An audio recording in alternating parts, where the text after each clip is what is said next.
Members of the Southside Compton Crips, which included Dwayne Davis, along with his nephew Orlando Anderson, were also in attendance at the same event.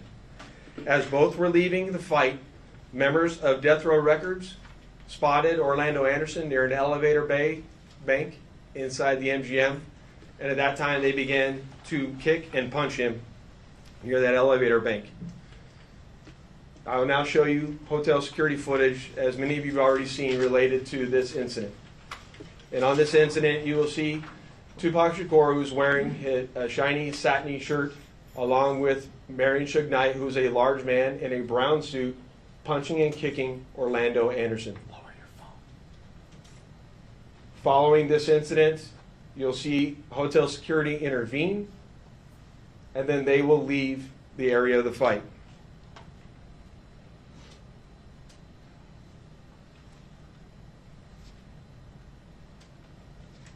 Little did anyone know that it is this incident right here that would ultimately lead to the retaliatory shooting and death of Tupac Shakur.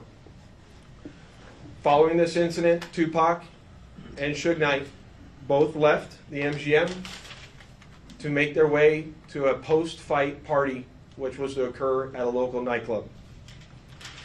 At the same time, word had spread amongst members of the Southside Compton Crips of what had occurred inside the MGM. And then that's when Dwayne Davis began to devise a plan to obtain a firearm and retaliate against Suge Knight and Mr. Shakur for what occurred inside the hotel against Mr. Anderson. After Davis obtained a gun, he entered into a white Cadillac along with Terrence Brown, DeAndre Smith, and Orlando Anderson. Based on our investigation, this is where we know they were seated. At some point in time, as they were in the white Cadillac, Mr. Davis took the gun that he had obtained and provided it to the passengers in the rear seat of the vehicle. As they were driving west on Flamingo Road near Koval, they located the black BMW, which was driven by Suge Knight, and in the passenger seat was Tupac Shakur.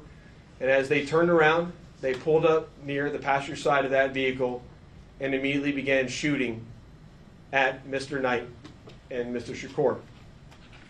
Following that shooting, the white Cadillac fled the area southbound on Koval, and after our officers arrived on scene, Tupac was later transported to the University Medical Center, where he was treated medically and died approximately 6 days later on September 13th.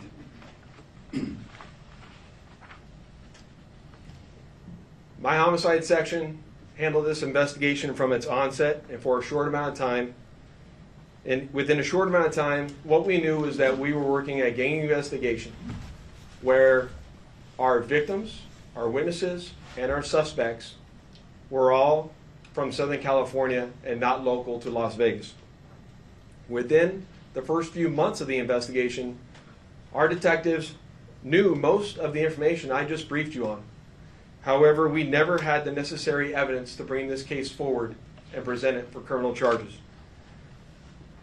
As time went on, this case had been reviewed multiple times by different investigators assigned to my section, but it wasn't until 2018 that this case was reinvigorated as additional information came to light related to this homicide. Specifically, Dwayne Davis's own admissions to his involvement in this homicide investigation that he provided to numerous different media outlets.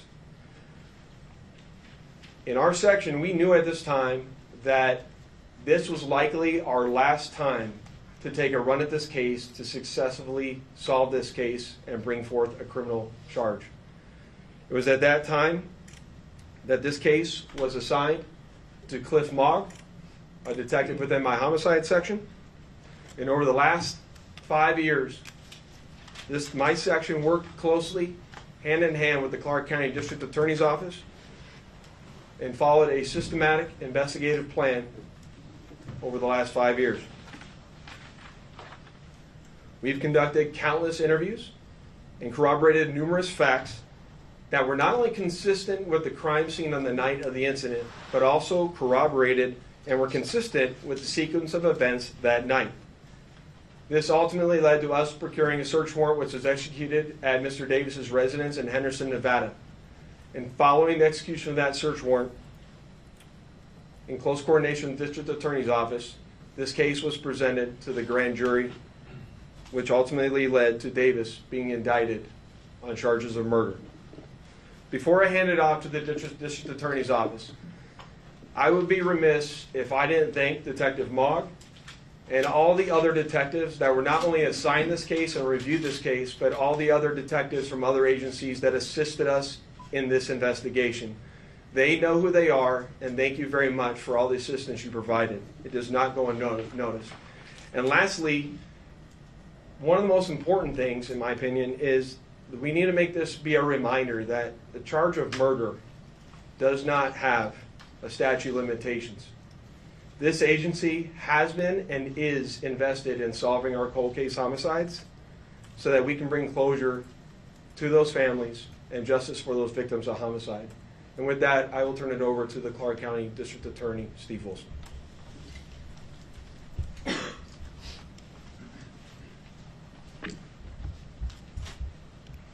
Thank you, Lieutenant Johansson. I appreciate it.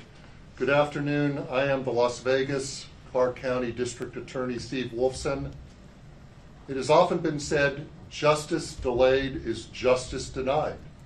It's a quote we hear often and for many, many years when talking about our legal system, but not in this case. Today, justice will be served in the murder of Tupac Shakur. I'd like to acknowledge the relentless work of the many Las Vegas Metropolitan Police Department homicide detectives. We've mentioned Detective Cliff Mogg many times, and we can't mention his name enough. He is the detective, along with his colleagues, that brought this case here today to you. A Clark County grand jury has indicted Dwayne Keith Davis with 1 count of open murder with use of a deadly weapon with a gang enhancement. Davis will appear in court in the next few days or so for a hearing to determine his custody status and to set a jury trial date. This grand jury has been receiving evidence for months and has determined there is sufficient evidence to justify the filing of this criminal indictment. I've assigned 2 of my top prosecutors, Mark DiGiacomo and Banu Palal, to prosecute this case. I know a lot of people have been watching and waiting for this day.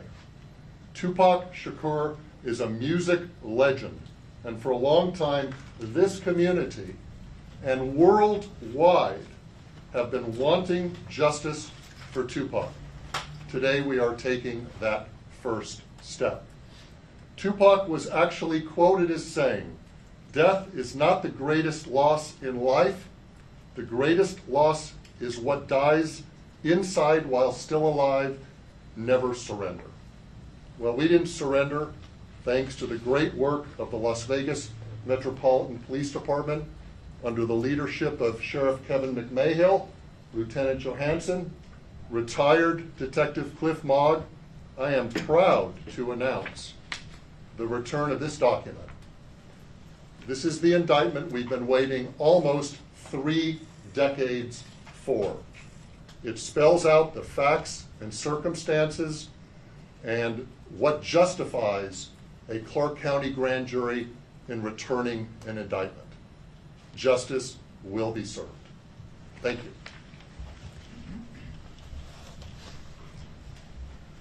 Thank you, Steve. I'd just like to say that the Las Vegas Metropolitan Police Department Homicide Section year over year solves over 90% of the homicides that occur in our jurisdiction. You won't find that anywhere else in the United States. For those family members that have lost somebody that we haven't solved that case, I want you to know, just like in this case, we're not going to give up. I also say to you that as we begin, we're going to take a couple of questions. I want you to remember in your questioning that this investigation, subsequent arrest, and now indictment is only the beginning of the process. And we are committed and invested in ensuring a successful prosecution as we move forward. So with that, we'll take any questions that you might have. Sheriff, have you Ken? excuse me, Sheriff, thank you. Have you been in touch with the Shakur family? Anyone within here today?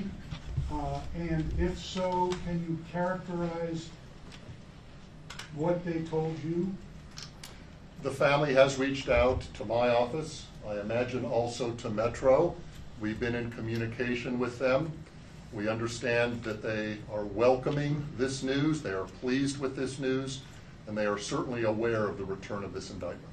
Do you anticipate them being at court for arraignment of Mr. Davis?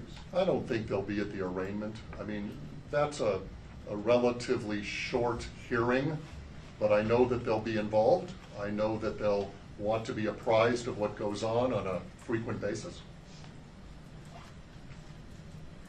Go back. Can you talk about any of the statements that he made that piqued your curiosity again or got you back into this case? Jason, you want to answer that? We're not going to talk about any particular statements, but maybe he can address that globally.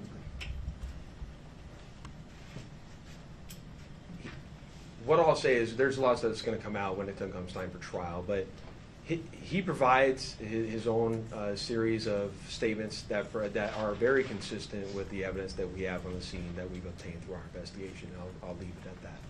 Can you identify anything that came from the service of the warrant in July that you didn't know before? Yeah, that's a good question. What I'll say about the search warrant that we did in July, that we obtained information or evidence during that execution of that search warrant that corroborated information obtained through our investigation, and I'll leave it at that until we go to trial. Go ahead. Hello, I'm Tiffany Lane with Channel 3. So I know that this was obviously a big move. Is there anyone else being looked at this point? I know a lot of people have passed away since this incident, but is anyone else being looked at as part of this investigation still? So as I stated earlier, in this case, the only living suspect related to this investigation is Dwayne Davis. All other 3 suspects are deceased. Vanessa. Thank you. Vanessa Murphy, Channel 8. Steve, can you talk about the murder charge if he is not the one believed to have pulled the trigger? Yes, well, under Nevada law, and this is the law in most states in this country, you can be charged with a crime whether you're directly involved or whether you're an aider and abetter. We have an aiding and abetting statute, which provides that if you help somebody commit a crime, you can be equally as guilty. The best example is 2 guys that agree to commit a bank robbery, and one of them goes into the bank with a gun and actually commits the robbery, and the other guy is the getaway driver. Never went in the bank, but he assisted the guy that went in the bank, so he's equally guilty. That is one of the theories in this case as well. Last question. Do investigators believe that Davis was the only person behind the plan to kill Tupac, or was he one of multiple people who came up with this plan? I think the best way to characterize that is Dwayne Davis was the shot caller for this group of individuals that committed this crime, and he orchestrated the plan that was carried out to commit this crime. And can you say how he obtained the gun or who he obtained it from? We know that he obtained it from a close associate. A lot of the actual details of who specifically, all that come out at trial, but he obtained it from a close associate of his. Thank you for coming. Lieutenant, Appreciate can it. you say if Mr. Davis has said anything since the Mr. Wilson? Steve? Steve?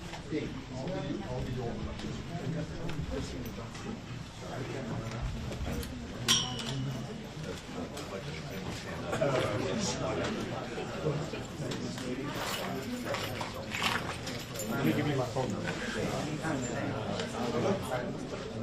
See what I can do. Yeah, of course. Or email me. Whatever we can right now, you'll never see. No problem.